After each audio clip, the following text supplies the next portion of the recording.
गणेशाय नमः। ॐ श्री सरस्वत्यै नमः।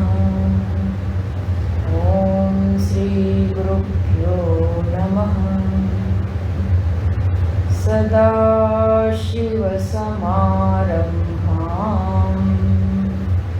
शङ्कराचार्यमध्यमाम् अस्मदाचार्यपर्यन्तां वन्दे गुरुपरम्पराम्। मूकं करोति वाचालं पङ्गुं लङ्घयते गिरिं यत्कृपातमहं वन्दे परमानन्दमाधवम्। समस्तजनकल्याणे निरतं करुणामयं नमामि चिन्मयं देवं सद्गुरुं ब्रह्मविद्वरं सद्गुरुं ब्रह्मविद्वरम्। हम लोग पाठ कर लेते हैं।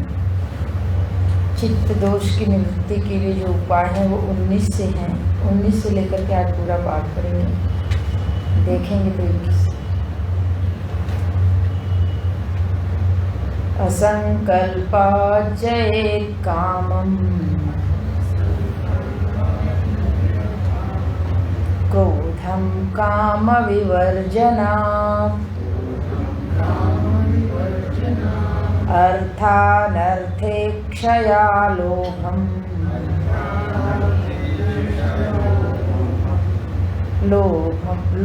है, लोकम नहीं, लोभम भयं तत्त्वावमर्शनात् आनवीक्षिक्या शोकमोहौ दम्भं महदुपासया योगान्तरायान्मौनेन हिंसां कायाद्यनिहया कृपया भूतजं दुःखं दैवं जह्यात् समाधिना आत्मजं योगवीर्येण निद्रां सत्त्वनिषेवया रजस्तमश्च सत्त्वेन सत्त्वं चोपशमेन च एतत् सर्वं गुरो भक्त्या पुरुषो यञ्जसा जयेत्। उपदेशमिमं नित्यं विमृशामि पुनः पुनः शमनं च प्रपश्यामि मलानां तु शनैः शनैः ईश्वरानुग्रहादेवं प्रसादेन गुरोस्तथा किं न साध्यं मया लोके निश्चिन्तोऽहमतोऽधुना प्राप्स्यामि शीघ्रं मनसो हि शुद्धं लीनास्वरूपे भक्ति च बुद्धि भविता लीनास्वरूपे भविता च बुद्धि पश्यन् निजानन्दस्वरूपं लोकम् सुखं चरिष्यामि सदा विमुक्तः सुखं चरिष्यामि सदा विमुक्तः।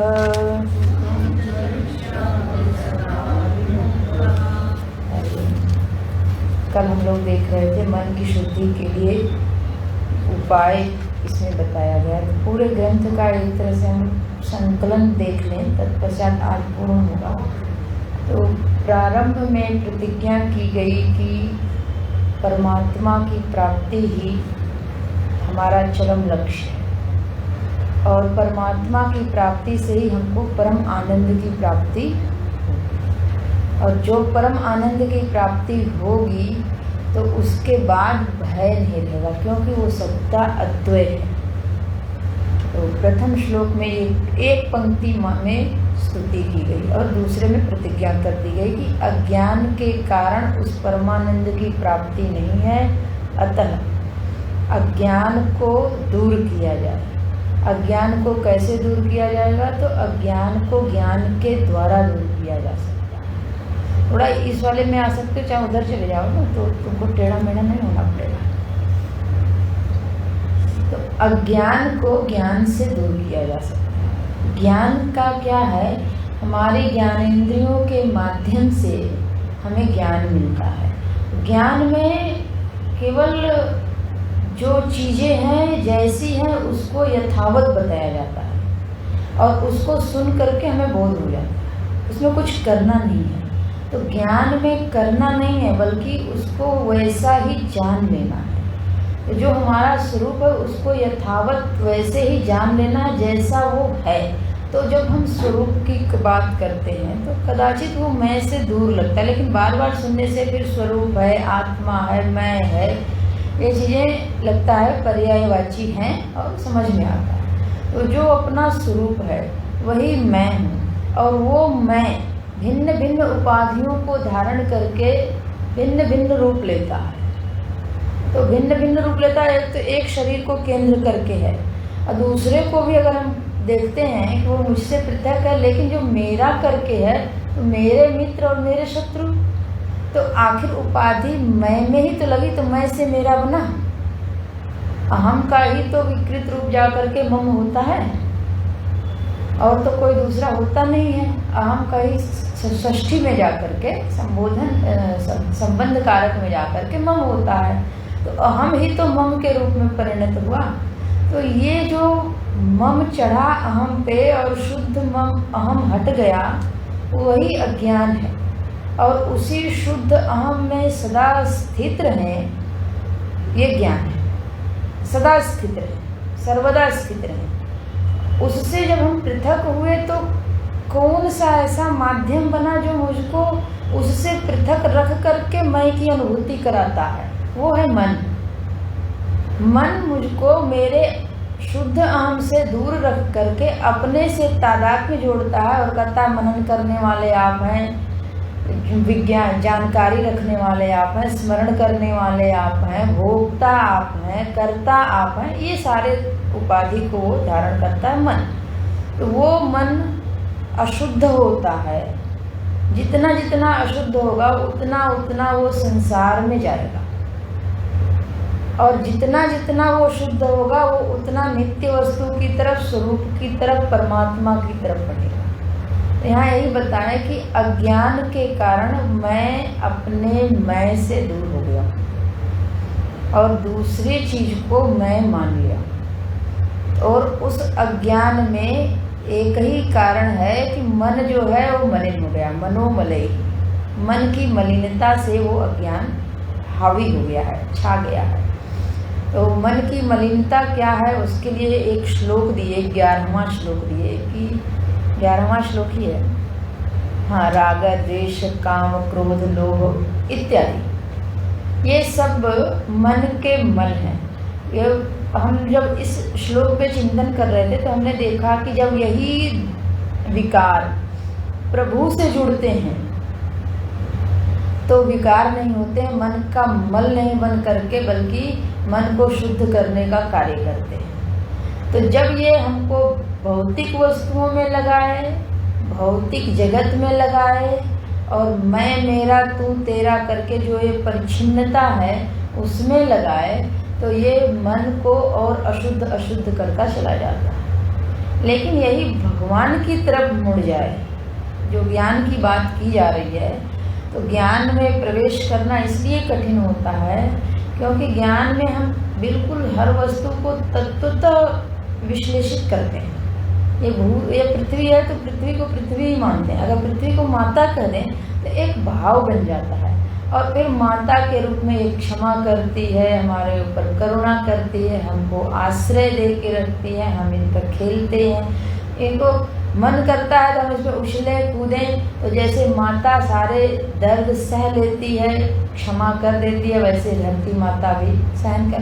तो एक संबंधानुभूति होने से हमारा भाव बन जाता है और हम उसमें उस भाव से रहने लग जाते हैं। लेकिन पृथ्वी है, उसमें गंध नामक गुण है, तो ये लगता है ज्ञान की बात है, केवल सुनना है और सुन करके समझ आ गई तो ठीक। तो ज्ञान में अपने को बड़ा बल लगाना पड़ता है, लेकिन भक्ति में उपासना हो जाती है। तो जब हम वहाँ बैठे हैं तो जो उनके गुण धर्म है उसका बोध तो हो ही जाएगा।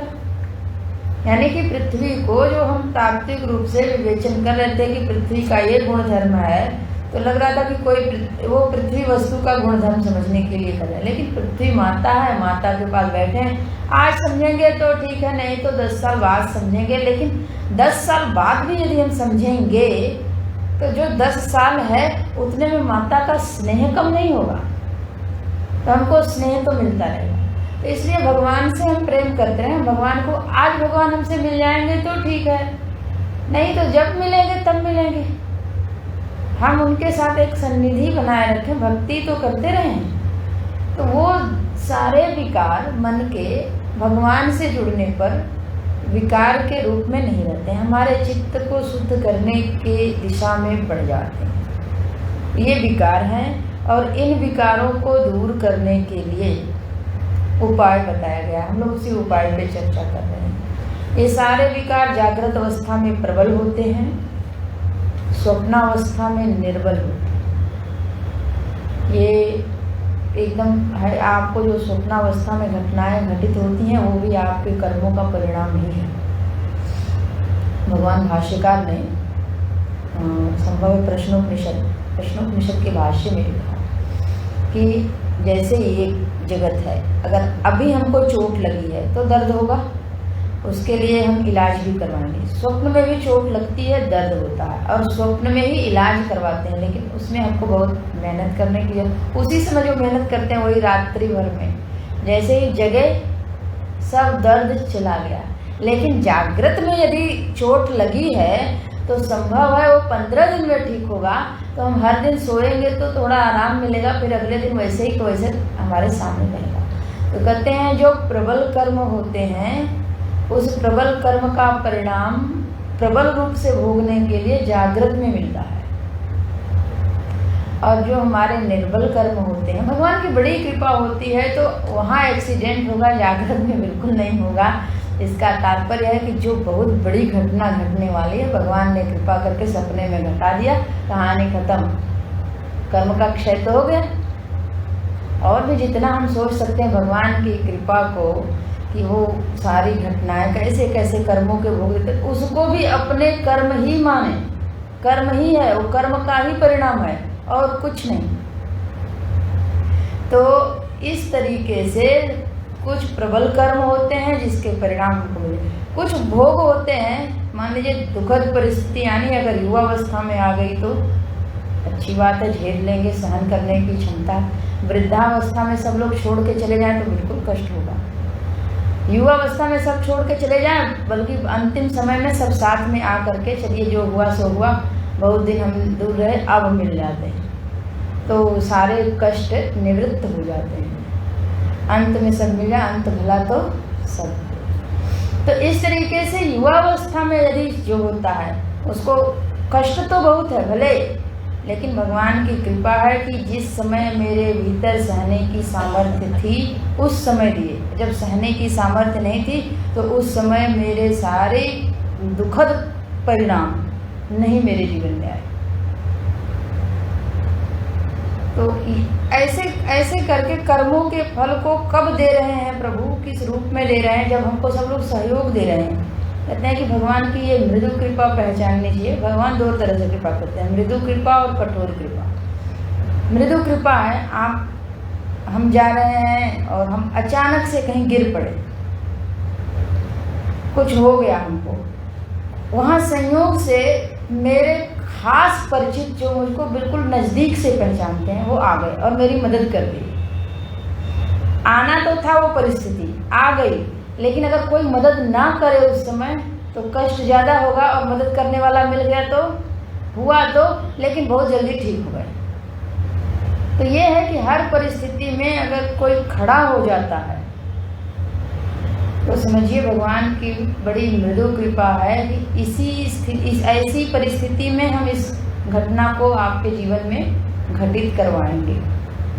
तो भगवान इस तरीके से कृपा करते हैं। तो जागृत अवस्था और स्वप्नावस्था में ये जितने दृश्य हमारे मन में आते हैं, वही मन में एक भाव, एक उसके प्रति संस्कार विकसित करते हैं, डेवलप करते हैं कि इस घटना का ये संस्कार पड़ा।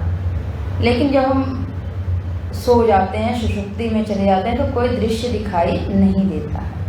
तो अगर हम अपने मन को शुद्ध करने के लिए तत्पर हैं, लगे हुए हैं, पता चल गया कि मन की शुद्धि के बाद जीवन में सुख शांति आएगी और हम भगवान की भक्ति अधिक अच्छे से कर पाएंगे। साथ ही साथ तत्व के प्रति जिज्ञासा भी तभी होगी जब मन शुद्ध हो। जब ये हमको पता चलेगा और हम वैसा करना चाहेंगे तो क्या होगा कि हर घटना को अनुकूल रूप से देखने का अभ्यास भी करेंगे। जो घटना घटी है भगवान की इच्छा से, इसमें भी कुछ भला होगा, इसमें भी कुछ भला होगा। एक कहानी है ना कि वो उंगली कटती है और बीरबल बोलता है अकबर से कि जो होगा अच्छा ही हुआ। कहे हमारा कटा तो तुमको अच्छा हुआ।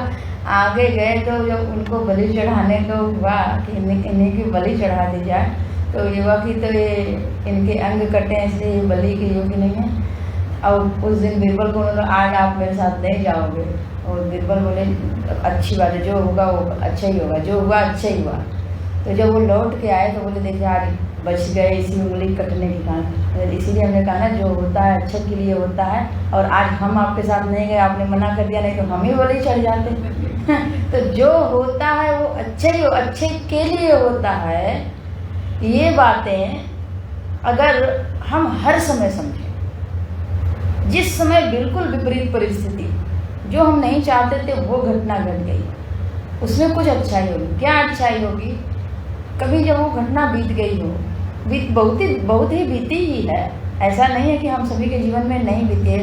सबसे ज़्यादा तो हम लोग कोई भी घटना घटती है उसमें से बुराई ही निकालते हैं, ऐसा क्यों हुआ, ऐसा होना चाहिए, ऐसा क्यों। उसको अब जो बीत गया है उसको थोड़ा अब विचार करें कि तब जब वो घटना घटा मेरे लिए क्या प्रभाव डाला, मैं कितना परेशान हुआ। ये देखने के बाद हम ये देखें कि उससे लेकिन हमें सीख कितनी मिली, तो हम देख पाएंगे। निश्चित है कि उस घटना ने हमको इतना सबक दिया कि आगे हम उससे बड़ी घटना को सहने के लिए तैयार हैं। उससे बड़ी घटना आएगी और हमारी प्रतिक्रिया सहज होगी, बहुत परेशान नहीं करेगी। तो हमको वहाँ से सीख मिलता है। वैसी घटना अगर किसी दूसरे के जीवन में घटती है तो उसको हम बढ़िया से समझा पाएंगे कि अरे ये तो ऐसे हुआ और आगे ऐसे हो जाएगा। तो हमको सीख देती है, हमारे अनुभव को बढ़ाती है और हमको उससे निकलने के लिए राह दिखाती है। हम लोगों ने यही देखा कि तो मन में ये जो अशुद्धि है इसको शुद्ध किया जाए। उसको शुद्ध करने के लिए फिर अब इस समय यही चल रहा है कि अशुद्ध मन को शुद्ध करने के लिए हमको क्या करना चाहिए, तो जितना हो सके राग द्वेष से बचना चाहिए, जितना हो सके काम क्रोध से बचना चाहिए, जितना हो सके लोभ से बचना चाहिए। यानी कि हमारे भीतर जितने विकार है ना, उनके लिए एक एक उपाय है। हम लोग माने क्या, हम अधिक अधिक अधिक संग्रह करते, ये भी हो जाए, ये भी हो जाए, लेकिन होना कितना चाहिए, हमको जितना मिला है उतने में हम और बेहतर तरीके, जितना बेहतर जी सकते हैं जी। भज गोविंदम में भगवान भाष्यकार लिखते हैं, यल लभसे निज कर्मोपातम वित्तम तेन विनोदय चित्तम। जो आप अपने कर्तव्यों से धन प्राप्त कर लेते हैं, धन प्राप्त कर लेते हैं, यश प्राप्त कर लेते हैं, जो कुछ भी है आप प्राप्त किए हैं, उसको बड़े प्रेम से उसका भोग करिए और संतुष्ट भाव से भोग करिए कि जो मुझे मिला है, जितना मिला है पूर्ण है, और जिसको जितना चाहिए उसको उतना मिल रहा है, हमको इतना ही चाहिए। चाह गई चिंता गई मनुआ बेपरवाह। जब चाह गई यानी कामना चली गई तो चिंता भी चली जाएगी, तो मन जो है वो बेपरवाह हो जाएगा। यहाँ पे गुरु जी बोलते हैं बेपरवाह होगा, लापरवाह नहीं होगा। यानी बेफिक्र हो गया, उसको किसी चीज की फिक्र नहीं है। लापरवाह का मतलब है कि हमारा जो कर्तव्य था उसको ही हमने नहीं किया, ये बात नहीं। हमारा जो कर्तव्य है उसको हमने किया है, जो आगे करना है उसको भी करेंगे, लेकिन चिंता नहीं रखेंगे कि परिणाम क्या होगा, क्योंकि जो हमारा कर्तव्य हम उतना ही करेंगे ना। भगवान ने जब बोल ही दिया है कि माँ फलेषु कदाचन, तो हम काहे को चिंता करें। हम जब भगवान की शरण में हैं तो अब वो फल जो देना होगा वो उनका काम है, जो मेरा काम है सो हमने किया। तो मन बेपरवाह हो गया, बेफिक्र हो गया, निश्चिंत हो गया।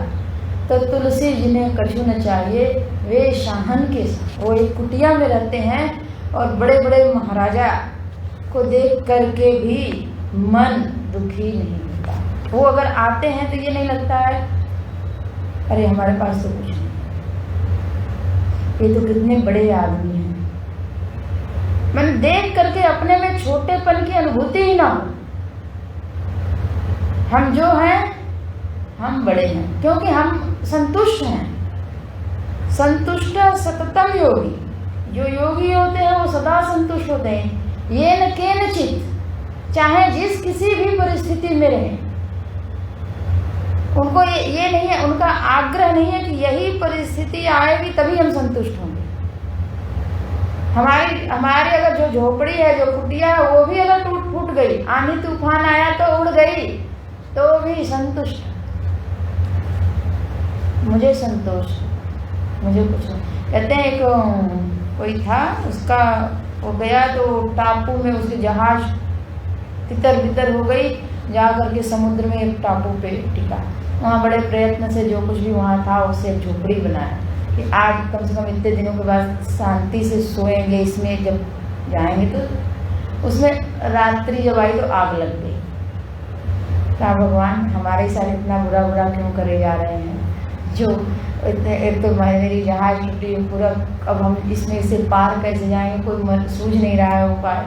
फिर झोपड़ी बड़ी मेहनत से बनाई कि चलो जितने दिन रहेंगे थोड़ा आराम से शांति से 1-2-4 दिन सो लें, थोड़ा आराम मिलेगा तो आगे की सोचेंगे।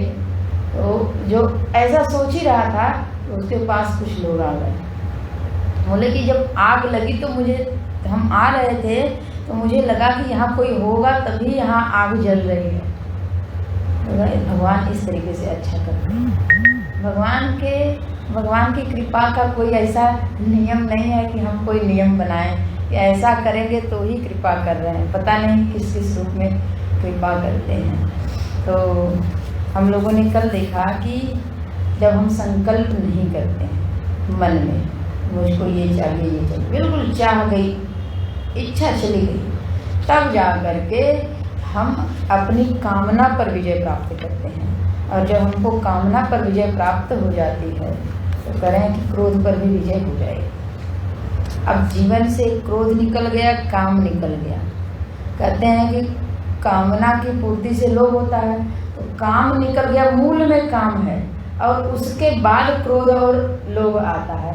यही सब हमको हमारे मन को विकृत करते हैं और हमें नरक की तरफ ले जाते हैं। तो मूल में काम ही निकल गया तो सारे विकार निकल गए। तो काम को निकालने के लिए हम जितना हो सके प्रयत्न करें कि हम संकल्प नहीं करेंगे, लेकिन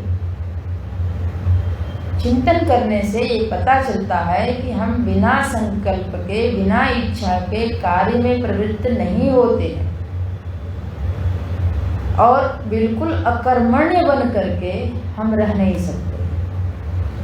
नित्य समाधि में रहना, ये भी समाधि भी एक कर्म तो है। और संकल्प हो कि हम 1000 वर्ष तक की समाधि लगाएंगे। 1000 वर्ष तो बहुत ज़्यादा हो गया, हमारी आयु ही नहीं है। 1 वर्ष तक की समाधि लगाएंगे, ये भी तो संकल्प होगा। नहीं, हम लगाएंगे, हम संकल्प ही न करें तो क्या करें? बिना इच्छा के कोई कार्य नहीं होता तो क्या करें? तो कहें उस इच्छा में, जो हमारी इच्छा है, उस हमारी की जगह पे ही परिवर्तन करना है। प्रभु की इच्छा, जिसने जगत बनाया है उसकी जो इच्छा होगी, उनकी इच्छा की पूर्ति करेंगे। या हमारे कोई गुरु हैं, कोई श्रद्धेय हैं, जिनके आश्रय में हम रह रहे हैं, उनकी इच्छा के लिए हम कार्य करेंगे। ये हो तब जा करके अब उनकी इच्छा जो है उसके अनुसार कार्य करेंगे। तो ईश्वरार्पितम नेच्छया कृतम, अपनी इच्छा नहीं है, ईश्वर की इच्छा है, तब जा करके उस कर्म की अब ठीक ठीक गति होगी, तभी जाके हमारा संकल्प छूटेगा। नहीं तो संकल्प, कोई कार्य होता तो बिना संकल्प के नहीं होता, तो उसमें भगवान का संकल्प है। तो इस प्रकार से संकल्प छूटा, संकल्प के बाद भक्ति आएगी, भक्ति के साथ सारे कार्य हो जाएंगे। तो जब सारे कार्य होंगे तो मन जो है विकारों से रहित होकर के भक्ति की तरफ बढ़ जाएगा। उस मन में वैराग्य निश्चित आएगा। हम ये दोहा किसी कक्षा में बोले हैं, बार बार बोलते हैं, हम इसको सदा याद रखते हैं। जानिए तब मन विरुज गोसाई, जब उर बढ़ विराग अधिकारी। आप अपने मन को निरोगी तभी समझिए जब वैराग्य बढ़ने लगे। और वैराग्य बढ़ने का लक्षण क्या है? तो कहते हैं कि सुमति क्षुधा बाढ़ई नित नई, विषय आस दुर्बलता गई। विषय से अब आशा हट जाए और सत्संग सुनने में मन लग जाए। वैराग्य का एक लक्षण गोस्वामी जी ने एक जगह और लिखा है, संभव है अयोध्या कांड में लिखा है, बालकांड, कि जानिए तबहि जीव जग जागा, जब सब विषय विलास विरागा। जानिए कि वो जीव जग गया है जब समस्त विषयों से उसको वैराग्य हो गया, अन्यथा वो जीव जगा नहीं है। तो जब हमारा मन शुद्ध होता है तो वैराग्य आता ही है, और वैराग्य आता है तो वैराग्य हमको तत्व की जिज्ञासा करा देता, क्योंकि अब वैराग्य हुआ संसार से, तो संसार के बाद हमको उससे उत्तम वस्तु कौन सी है ये पता चल रहा है, तो उसको जानने की इच्छा तो होगी, तो हमारी तत्व जिज्ञासा होती है। और जब तत्व की जिज्ञासा होगी तो वो हमें गुरु के पास ले जाए। अब हम बिना गुरु के रह नहीं सकते हैं, वो ले जाएगी, और जब हम गुरु के पास जाएंगे तो वहाँ से हमको ज्ञान हो जाएगा।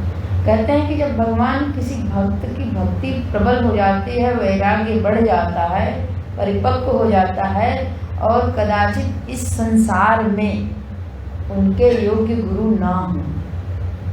ये भी है, कभी कभी अधिकार शिष्य, बहुत सारे गुरु हैं, लेकिन शिष्य अपने कमरे में बैठ करके इतनी साधना, इतनी भगवान की भक्ति किया कि उनकी भक्ति बढ़ गई, और जैसा जिस तरीके से ज्ञान होना चाहिए उसके अनुरूप गुरु नहीं है, तो भगवान स्वयं गुरु का रूप लेकर के अवतरित होते हैं। भगवान स्वयं आते हैं गुरु बन करके, उपदेश करते हैं, बहुतों को उपदेश करते हैं। हंसावतार की कथा भागवत में आती है।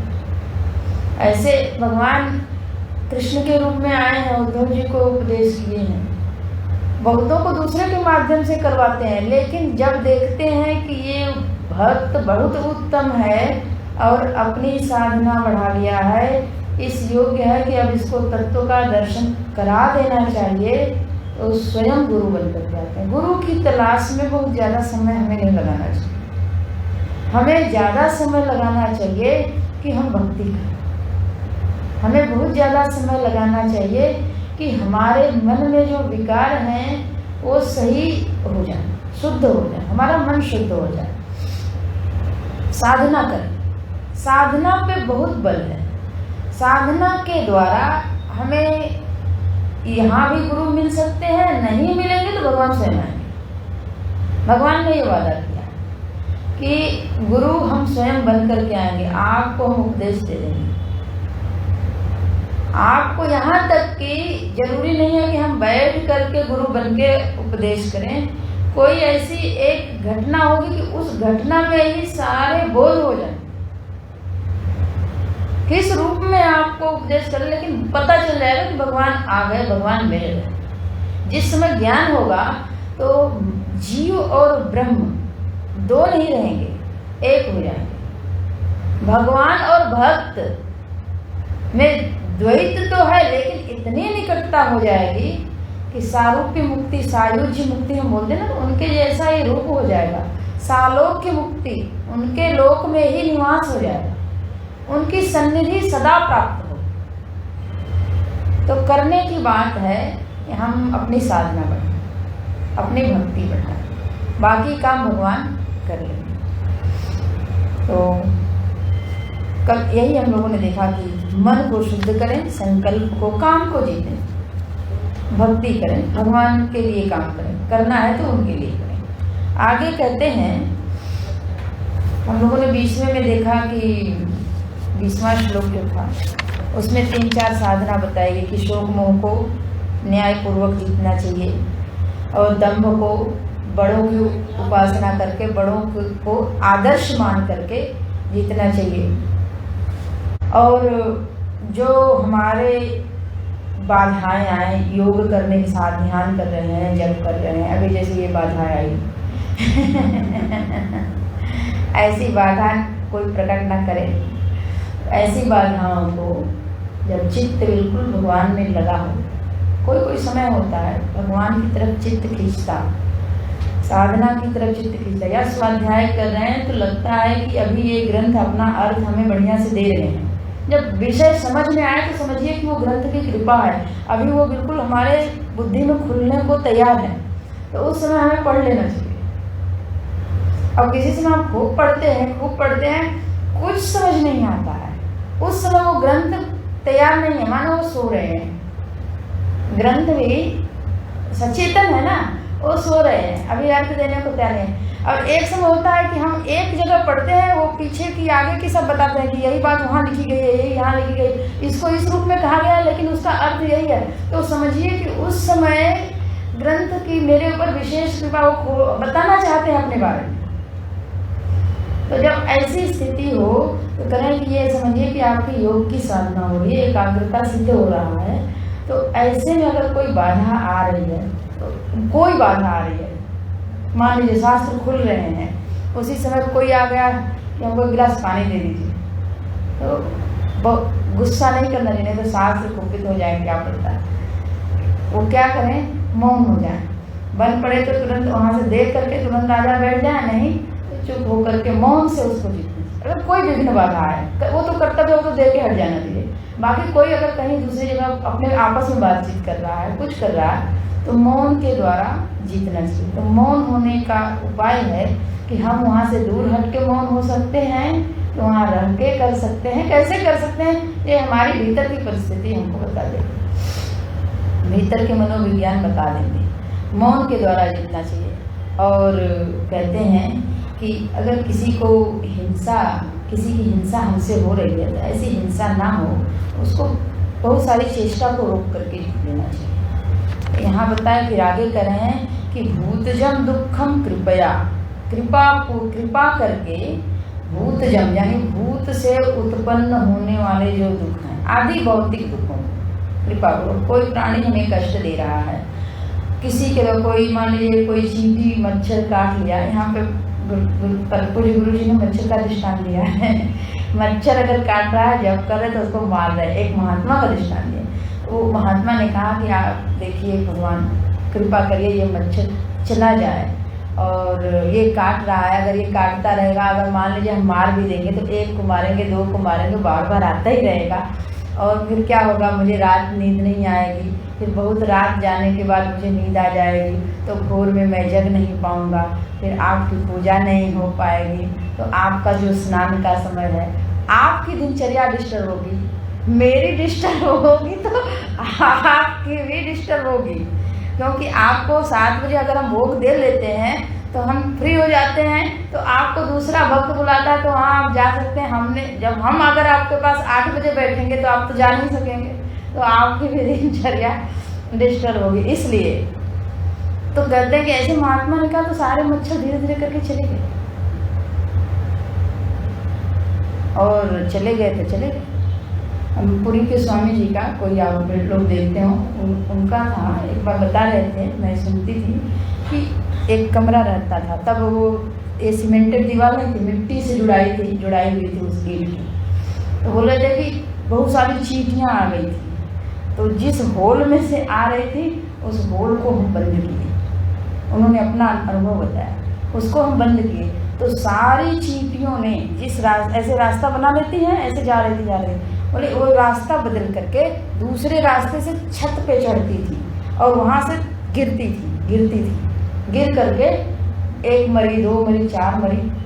तो चूँकि भक्त हृदय है ना, तो वो समझ जाता है ये मेरे घर बंद करने के कारण अपनी आत्महत्या कर रही है, कि हम यहीं मर जाएंगे लेकिन हम कहीं नहीं जाएंगे। तो बोले कि हम ये आपका जो घर है खोल देते हैं और कुछ नहीं करेंगे, गीली मिट्टी अपने हाथ में से फेंक दिए, घर खोल दिए, बोले कि बस इतना करिए कि हमें परेशान न करिए। बोले कि सारी चींटियाँ अपने एक किनारे से गई, फिर कोई न काटने दौड़ी, न कुछ। तो इस तरीके से जब हम उनकी भावना को समझते हैं, उनको आदर देते हैं, उनकी हिंसा नहीं करते हैं, तो वो भी समझते हैं। यहाँ तक संतों का ऐसा अनुभव है, तो हम लोग अपने जीवन में अभ्यास कर सकते हैं। कह रहे हैं कि इस प्रकार से जो भूतजम दुखम, प्राणियों के द्वारा हमें दुख मिलता है, उसको उनके ऊपर कृपा करें, हम उनको क्षमा करें, तो इस तरीके से इस प्रकार के दुख से मुक्ति मिल जाती है। ये तो बिल्कुल एकदम दृष्टांत है जो संतों का है, ऐसे कथा कहानी तो बहुत है। और हम लोगों का अपना, जब तक हम दूसरों को क्षमा नहीं करेंगे तब तक अपना अनुभव तो नहीं बनेगा। करें दैवम जहियात समाधिना, जो आधि दैविक दुख है उसको समाधिना यानी अपने समाधि द्वारा चित्त को एकाग्र करके, मान लीजिए बाढ़ आ गई, तूफान आ गया, कोई घटना घट गई, बहुत आपदा आती रहती है, प्राकृतिक आपदाएं आती रहती हैं। अब आ गया, नुकसान तो हो गया, कष्ट तो होता है, बहुत कष्ट होता है। जो चीज़ें भगवान छीनते हैं ना, उसमें किसी का वश नहीं होता है। भगवान ने अगर धन छीन लिया, भगवान ने संतान छीन ली तो छीन ली। भगवान जो चीज़ें छीनते, भगवान ने हमारी फसल लगी थी, अच्छी लगी थी, उसको ओला गिरा के, बाढ़ दे के छीन लिए तो छीन लिए। ये प्राकृतिक आपदा है, प्राकृतिक कष्ट है। कहीं न कहीं से प्रकृति को हमने विक्षुब्ध किया है, तो वो आपदा आती है और भगवान की कृपा से आती है। तो उसको कैसे जीते हैं? यहाँ समाधि के द्वारा, यानी अपने मन को हम एकाग्र करें और उसमें बस यही कहें कि अब भगवान को जो अच्छा था वो किए, आगे का भगवान आप ही संभालें। भगवान ने छीना है तो कौन क्या कर सकता है?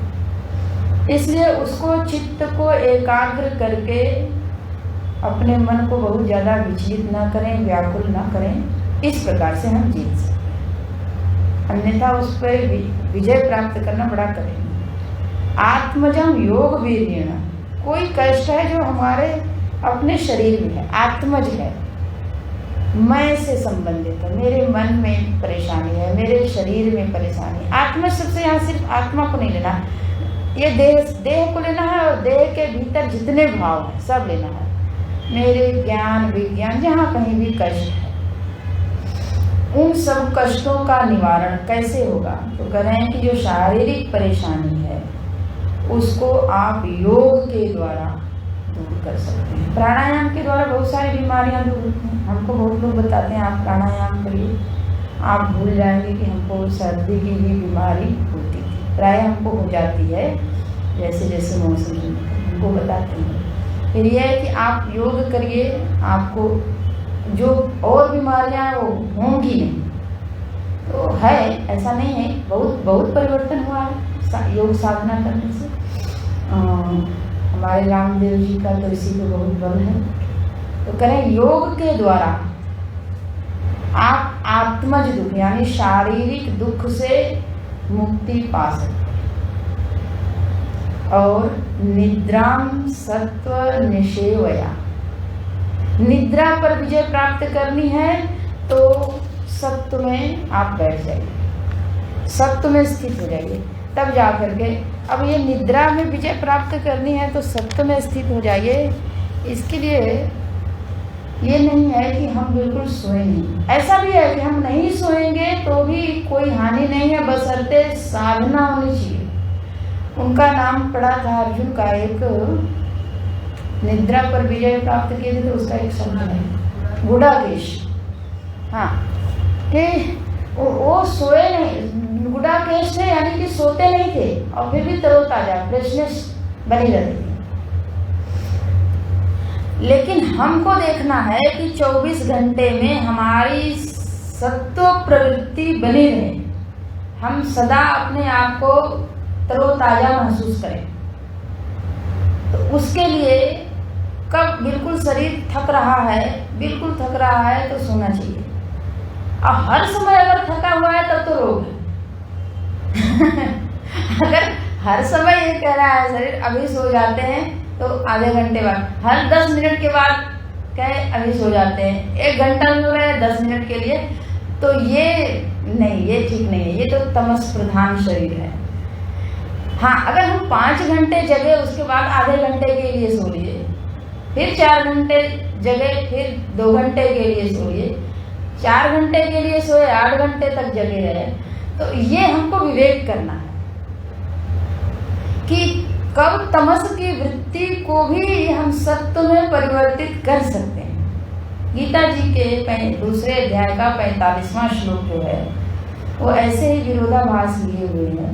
उसमें भगवान कहते हैं आप नित्य सत्व में स्थित हो। तो नित्य सत्व में स्थित हो तो जैसे कोई कार्य करेंगे तब तो रजा आएगा, आराम करेंगे तो तम आएगा।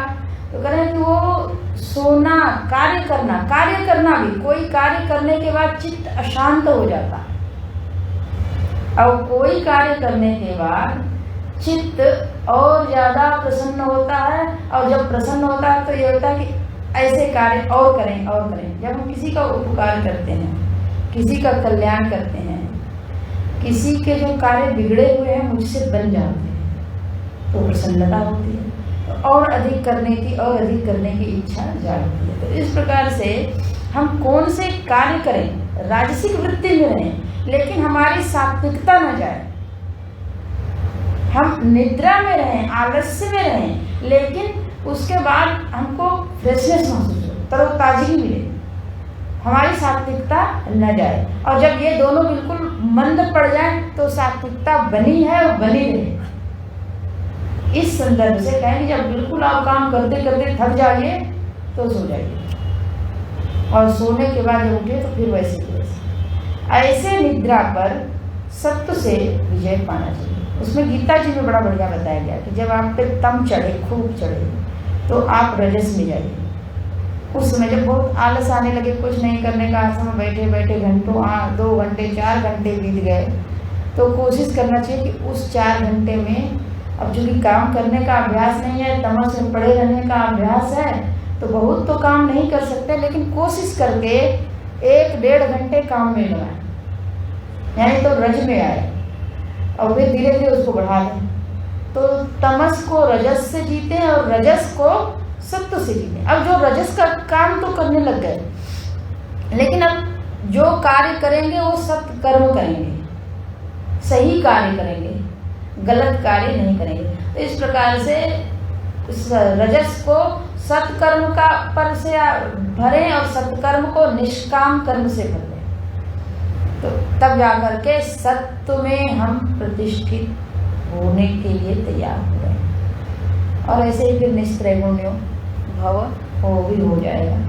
तो क्या करें कि सत्व में नित्य प्रतिष्ठित होने के लिए आप अपने निद्रा यानी तम पर विजय पाने के लिए प्रयत्नशील हैं। अगले श्लोक में ये बताया। और अभी एक 22वां भगवान ये भी है, 22वां आया है, 22वें तक यहीं तक है ना। जो नारद जी के द्वारा युधिष्ठिर जी को उपदेश किया गया है 19 से लेकर के 22 है। और ये मन की शुद्धि का उपाय है, मन को उत्तरोत्तर कक्षा में पहुंचाने की स्थिति है। आज हमारा मन कहाँ बैठा है, फिर इससे ऊंची कक्षा क्या हो सकती है, ये मन की कक्षा है। प्रथम कक्षा पास करके दूसरे में गया, दूसरे में पास करके, उसको योग दर्शन में बड़ा बढ़िया बताया गया। चित्त की 5 भूमियाँ बताई गई, फिर 4थी भूमि का ले जा करके और विस्तार और भेद प्रभेद किया गया है, बहुत विस्तार से वहाँ पे वर्णन है। तो यही करने से हम चित्त की एक भूमि से दूसरी भूमि में प्रवेश करते हैं, जो उत्तरोत्तर है। योग वासिष्ठ आप लोगों ने सुना, उसमें 7 भूमिकाएं जो हैं वो चित्त की प्रथम 3 कक्षा के पार करने के बाद की कक्षा के बाद से शुरू होती है। तो कहते हैं रजस तमश्च सत्वेन सत्वम चोपशमेन च, रज और तम को सत्व से जीतें, सत्व के द्वारा सत्व गुण के द्वारा रज और तम को जीतें।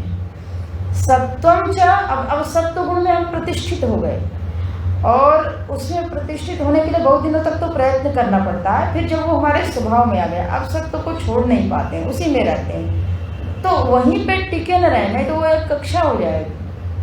उससे ऊपर जाने के लिए करें उपशमेन च, उपशम करें, यानी उससे भी उपरामता की स्थिति लाएं समाधि के द्वारा। उपशम का अर्थ यहाँ पे समाधि किया गया, यानी अब बहुत ज़्यादा हम सत्व में रह करके भगवान का भजन करें, ध्यान करें और अपने भीतर के संस्कारों को उस ध्यान के द्वारा निर्मूल करें। संस्कार और वासना को निर्मूल करना है और क्या, तो उसके लिए हम ध्यान करें, अधिक से अधिक ध्यान वही कर सकते हैं जो सत्व में प्रतिष्ठित होते हैं, और अधिक देर तक ध्यान में बैठे रह सकते। उसके लिए सत्व चाहिए, बहुत सत्व चाहिए। तो ध्यान के द्वारा सत्व पर विजय प्राप्त करें। और ये सब प्राप्त कैसे होगा, तो करें ये सब अभी तक तो जो बताए तो लग रहा है ना हमें करना हमें करना हमें करना। अभी जो पंक्ति बोल रहे हैं गुरु भक्त्या, गुरु की भक्ति से ये सब सहज सुलभ हो जाएंगे। क्यों? जैसे गुरुकुल में रहने से विद्यार्थी को भोर में जगना है, ये मेहनत नहीं करना पड़ता है। बस 5 बजे कक्षा लगेगी तो कक्षा में सबको आना है, तो सबको तैयार होकर आना है। तो तैयार होने में तो किसी का 1 घंटे लगता है, जिनका 1 घंटे लगता है तो चलो उनको 4 बजे जगाओ, जिनको 2 घंटे लगते हैं 3 बजे जगना है। अब वो अपनी तैयारी, कोई होते हैं महारथी होते हैं, हम 10 मिनट में तैयार होते हैं हाँ गए और नहाए चले आए कक्षा में, फिर बाद में जो होगा तो वो अलग बात है। तो मेन है कि हम 5 बजे तो जगना शुरू कर दिए ना, जहाँ 7 बजे कोई टाइम नहीं था, कभी 7 बजे कभी 6 बजे कभी 8 बजे कभी 5 बजे कभी 3 बजे, जो मर्जी आएगा, लेकिन रेगुलर हो गया, नित्य हो गया, एक नियम बन गया। तो 5 बजे जग गए, वहाँ पे जो गुरुजी दिए प्रसाद वही लेना है, हमारा अपना कोई मन है नहीं। तो वो एक साधना, अब जैसे यहाँ पे शिविर में चल रही है साधना, भोजन जो मिलेगा वही लेना है। उसमें थोड़ा सा ये लगे कि थोड़ा सा हम कुछ कर देंगे ना तो हमारे टेस्ट के अनुसार हो जाएगा, लेकिन वो थोड़ा सा भी करने के लिए जगह नहीं है तो जो मिला वही लेना है। तो जो वहाँ पे मिलेगा वही लेना है, जिस समय मिलेगा उसी समय लेना है। उसके बाद जो वहाँ की दिनचर्या है उस दिनचर्या में ही रहना है। और साथ ही साथ चूंकि हमारे गुरु हैं तो कुछ चीज़ें वो नहीं भी कहेंगे तो जा करके पूछना है कि और हमें क्या करना चाहिए। मन नहीं है तब भी पूछना है। और बाकी अगर हम 4 घंटे के बाद अपने घर चले आए तो और कहानी खत्म। और वो 4 घंटे में अगर जो करना भी है तो चलिए कैसे भी टाइम पास कर लेते हैं 4 घंटे। वहाँ करने के अवसर हैं, यहाँ करने के अवसर नहीं है। इसलिए कहते हैं कि गुरु भक्त्या, जो गुरुकुल में रहने से गुरु भक्ति स्वतः सिद्ध होती है, उसको जब हम ध्यान में रखते हैं, ऐसे सोचें कि गुरु है और उनकी भक्ति की जाए, तो वहाँ तो बड़ा बल लगाना पड़ेगा, कब कहें कब ना कहें, क्या है कैसे है। लेकिन वहाँ रहने पे करना है और हमको नहीं करना है, वो तो उन्होंने स्वयं तय किया, ऐसे ऐसे रहना, ऐसे ऐसे करना। तो गुरु भक्त्या एतत् सर्वम ह्यंजसा जय। कोई भी पुरुष अपने गुरु की भक्ति कर ले, गुरुकुल में निवास कर ले, गुरु के साथ रहे, तो अंजसा एकदम शीघ्र ही इन सारे विकारों पर विजय प्राप्त कर लेगा। और प्रयत्न कितना लगेगा? कुछ नहीं। प्रश्नोपनिषद में शिष्य लोग जाते हैं, और जाते हैं तो 6 शिष्य जाते हैं, और 6 लोगों के पास अपने प्रश्न होते हैं, अपने अपने प्रश्न होते हैं। दूर दूर से आए हैं, सुने हैं कि ये गुरुजी बहुत जानकार हैं, विद्वान हैं। उन लोगों की श्रद्धा प्रबल है, ये बात है, श्रद्धा प्रबल है। जाते हैं गुरुजी से अपने प्रश्न करते हैं कि गुरुजी मेरे प्रश्न हैं और आप उसका समाधान कर सकते हैं, इसलिए हम लोग आपके पास आए हैं। तो गुरुजी बोलते हैं आप लोग यहाँ 1 वर्ष रहिए, और 1 वर्ष रहने के बाद आपको प्रश्न करने का अवसर दिया जाएगा। और उस 1 वर्ष के बाद जब आप प्रश्न करेंगे, तो अगर आपके प्रश्नों का उत्तर मुझे आएगा तब तो देंगे, और नहीं आएगा तो हम जबरदस्ती थोड़ी देंगे, हम नहीं देंगे। ये आपको हम आज ही बता दे रहे हैं। किसी भी गुरु को ना ये आग्रह नहीं होता, हम आपको बता के ही रहेंगे। गुरु तो जब बहुत उनके भीतर वात्सल्य जागता है, तो उनको लगता है जो नहीं मांग रहा है वो भी दे दे। तो ये है गुरु की कृपा पाने का एकमात्र है कि हम उनके भीतर अपने प्रति प्रेम जगा दें। यही बस गुरु भक्ति। प्रेम जगा दिया, बात हमारी बन गई। अब बाकी काम तो वो बिना कहे, जैसे माता का सहज प्रेम होता है अपने बच्चे से, तो उस बच्चे को कहना नहीं पड़ता है कि हमको यह भोजन कराइए या ये पहनाइए, यहाँ ले जाइए। वो माता को लगता है कहाँ कहाँ किस किस तरीके से इनको हम ट्रेन करें कि ये एकदम निखर जाए। कैसे गुरु के प्रति हम प्रेम जगा दें।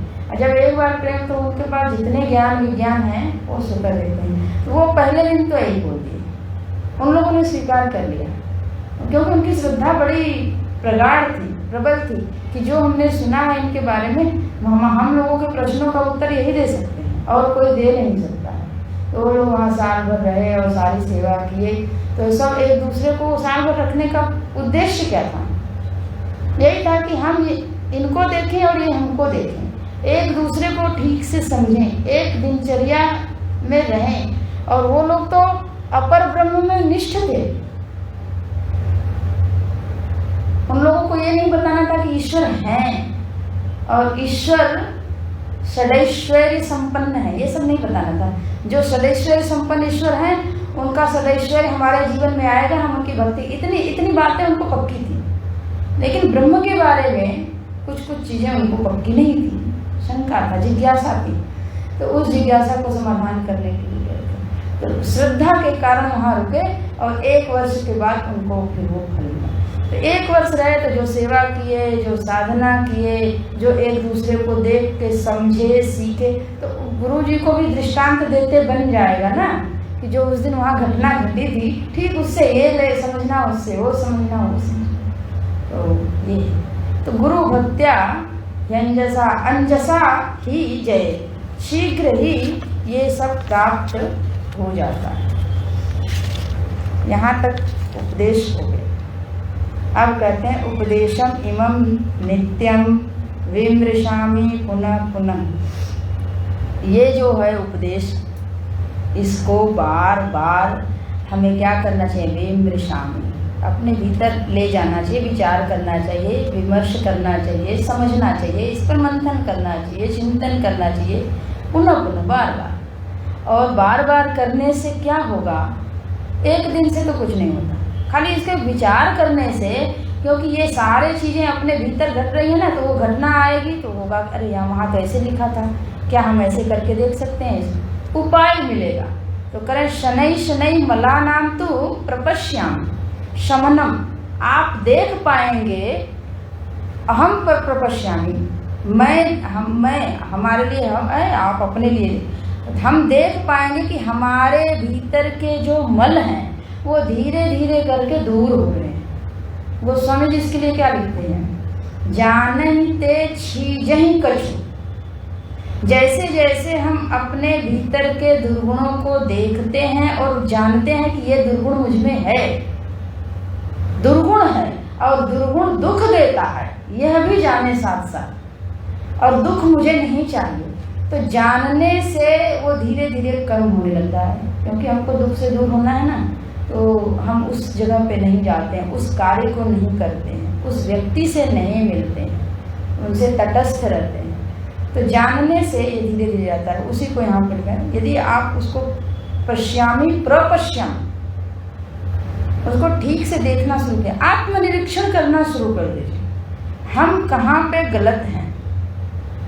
हर समय दोष ही ना देखें, जहाँ पे गलत नहीं है तो ये भी जस्टिफाई करें यहाँ पे हम सही हैं, सही को पकड़ के रखें, दोष को देखने का अभ्यास करें। नहीं तो पता चलेगा दोष देखने की दृष्टि ऐसी हो गई कि हर चीज को दोष ही में देख रहे हैं, तो हम कहाँ पे जाके टिकेंगे। तो देखते रहे तो ये सब चले जाएंगे। हाँ, देखते देखते यहाँ तक आएगा कि जब हम तत्व जिज्ञासा हो जाएगी ना, तो पुण्य के कर्म भी पाप के कर्म लगेंगे। जब तत्व जिज्ञासा होगी तब की वो घटना है, क्योंकि उसका भी एक फल आएगा, फिर वो अनित्य होगा, उसके लिए हमको एक जन्म लेना पड़ेगा, एक शरीर चाहिए, तो ये सारे प्रपंच तो ज्यों के त्यों खड़े रहे, वो तब की बात है। तो इस प्रकार से ये बार बार देखने से ये सारे मन उपशमित होते हैं, जाते रहते हैं। ईश्वरानुग्रहादेव प्रसादेन गुरोस्तथा किं न साध्यं मया लोके निश्चिन्तः अहम अतः अधुना। कह रहे हैं कि ईश्वर के अनुग्रह से और गुरु की कृपा से, ईश्वर वही करते हैं जो जिसमें गुरु की अनुकूलता है, गुरु वही करते हैं जिसमें ईश्वर की अनुकूलता है। शास्त्र वही बोलते हैं जो गुरु ने उपदेश किया है, और गुरु वही बोलते हैं जो शास्त्र में लिखा है। दोनों का एकत्व है तब तो वो गुरु ठीक है। भगवान भाष्यकार ने इसको जब भी शास्त्र का लिया है तो आचार्य के साथ लिया है। तो गुरु और शास्त्र एक हैं, ईश्वर और गुरु एक साथ हैं। एक ने अनुग्रह किया तो दूसरे ने कर दिया। और बल्कि गोस्वामी जी ने एक जगह लिखा है और कबीरदास जी ने भी अपने दोनों में लिखा है, अगर ईश्वर कदाचित दूर हैं, परोक्ष हैं, नहीं दिखते हैं, उनके अनुग्रह की अनुभूति पता नहीं चलती, लेकिन अगर गुरु अनुकूल नहीं है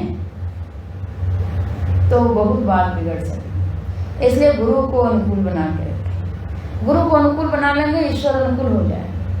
तो ईश्वर के अनुकूल होने से और गुरु के अनुकूल होने से, ईश्वर की कृपा प्राप्त होने से और गुरु की कृपा प्राप्त हो जाने से ऐसा क्या है जो हमको नहीं मिलेगा?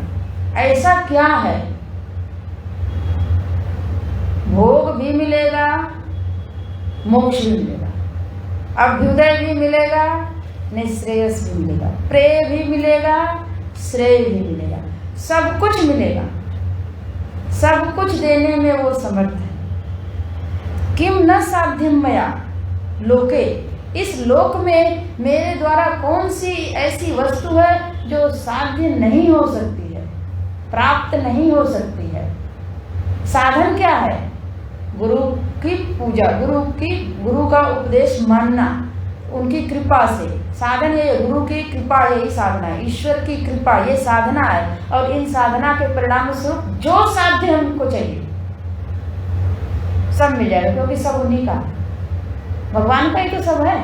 भगवान चाहे तो पूरा भंडार कर दें, उनका क्या, वो तो परिवर्तित करना है उनको, सारे पंचभूत को चाहे तो धन में परिवर्तित कर दें, चाहे तो हीरा जवाहरात में परिवर्तित कर दें, अगर जन चाहिए तो चाहे तो पुत्र पौत्र और रिश्तेदार में परिवर्तित कर दें, उनको तो सब परिवर्तित कर करके तैयार कर देना है।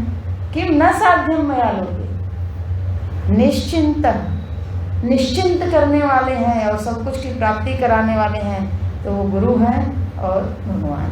तो आज की डेट में, अधुना आज की डेट में अभी भी चाहे कलयुग कितना भयंकर हो,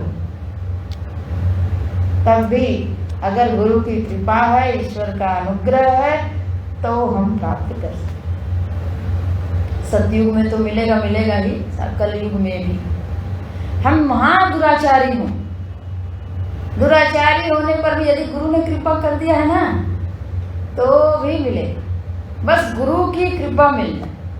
तो भाई दुराचारी है लेकिन गुरु किया ना, गुरु के शरण में गया, अपने जो अहंकार को है गुरु के चरणों में झुका दिया, गुरु ने वो सारी चीजों को समझ करके जो देना है दे दिया, ताकि ये भक्ति और बढ़ा ले। गुरु बड़ी कृपा करते हैं कि जो जिसको जो चाहिए वो दे दें, तभी वो और प्राप्ति होने पे विश्वास बढ़ेगा, और विश्वास होने पे और अधिक कर पाए, तो वो करते हैं। किसी को नहीं प्राप्ति होने पे विश्वास बढ़ता है, क्योंकि वैराग्य चाहिए।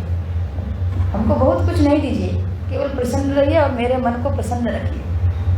तो गुरु ये भी परख लेते हैं, वही देते जिसको जो चाहिए।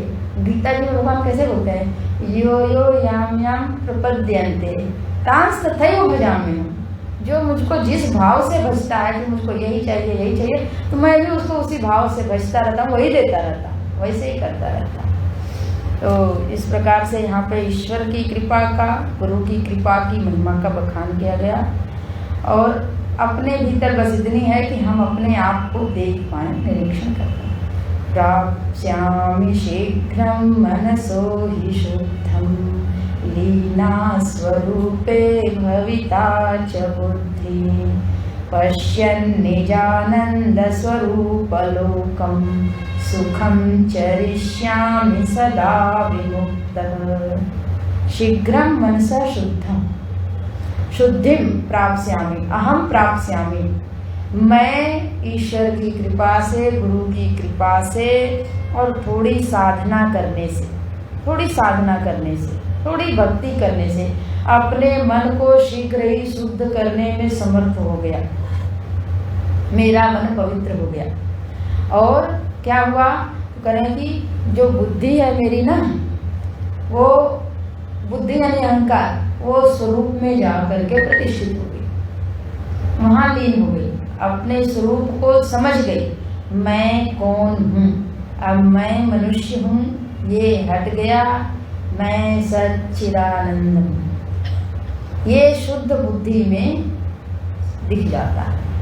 और जब ऐसा दिख जाए, निजानंद रूपम लोकम पश्यन, जब वो दिख गया, उसको देखने के बाद क्या होता है, सुखम चरिष्यामि सदा विमुक्तः। सुख में अब हम विचरण करते हैं। अब हम जहाँ कहीं भी जाते हैं, जिस घटना में रहते हैं, जिस वस्तु में रहते हैं, जिस देश में रहते हैं, जिस काल में रहते हैं, जिनके संग रहते हैं, सुखम चरिष्यामि, हम सुख में ही विचरण कर रहे हैं, सुख का ही भोग कर रहे हैं। और उस सुख का संस्कार पड़ेगा ना, सदा विमुक्त। वो सुख मेरे चित्त में लेप नहीं लगा सकता है। निर्लिप्त होकर के हम सुख का भोग कर रहे हैं, यानी अपने स्वरूप में स्थित हो गए और वो स्वरूप आनंद स्वरूप के रूप में प्रकट हो गया। तत्र स्मृति तत्र दृढ़ैव निष्ठा, निष्ठा का ये है कि वो परमानंद मेरे जीवन में प्रकट होगा। अब जब ब्रह्मानंद की बात की जाए, जब ऐसी स्थिति आ जाए और जब कहा जाए कि जगत की प्रत्येक वस्तु ब्रह्म से भिन्न नहीं है और वो वस्तु आनंद से भिन्न नहीं है, तो अब निज का अनुभव हो गया, तो कैसे उसका, अब कहाँ कहा जाए कि कैसे है और इसको व्याख्या करके बताइए। व्याख्या की कोई जरूरत नहीं है, अब तो अनुभव का विषय हो गया, अब मुझे समझ में आ गया। अब आप खाली कहते जाइए, हमको सुनने में आनंद। इसलिए बाद में जो श्रवण, ज्ञान के बाद भी श्रवण में बड़ा रस मिलता है। एक महात्मा थे काशी में, गंगा जी के किनारे गीता जी पढ़ रहे थे, तो उनसे बाकी लोगों ने कहा, महात्मा जी आप तो सिद्ध हो गए हैं, तो आप गीता जी क्यों पढ़ते हैं? बोलते कि मैं ये देख रहा हूँ ना, कृष्ण ने हमारे बारे में क्या क्या मेरी प्रशंसा में लिखा है। हम वही देख रहे हैं कि हमारे प्रशंसा, हम तो अपने बारे में जान ही रहे हैं, लेकिन भगवान कृष्ण ने हमारी प्रशंसा किस किस शब्दों में किया है, हम वो देख रहे हैं। तो अब कोई व्याख्या करे तो लगता है कि हम तो विमुक्त हैं, हम उस आनंद में हैं, वो आनंद मेरा है और वो आनंद सर्वत्र है, वो आनंद सर्वदा है। अब वो व्यापक की और परिच्छिन्नता की सारी भ्रांतियां मिल गई कि क्या कहें और क्या नहीं। जो जान लेता है वो मौन हो जाता है, और मौन हो जाता है जब कहीं किसी के ऊपर करुणा बरसती है तो, और तदनुरूप सुनने के अधिकारी होते हैं, तो उसी आनंद की फिर चर्चा चलती रहती है और कुछ दूसरी चर्चा नहीं चलती। तो आज हमारा यहाँ पे ये ग्रंथ पूरा हुआ भगवत कृपा से। हम लोग प्रथम श्लोक का पाठ करते हुए पूर्ण करेंगे। परमात्मा द्वयानंदः सर्वभूतस्थितोऽपिह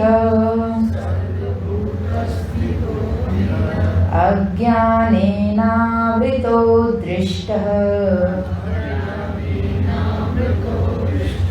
तथैव च मनोमलैः। ॐ पूर्णमदः पूर्णमिदं पूर्णात् पूर्णमुदच्यते पूर्णस्य पूर्णमादाय पूर्णमेवावशिष्यते। ॐ शान्ति शान्ति शान्तिः। हरि ओम्।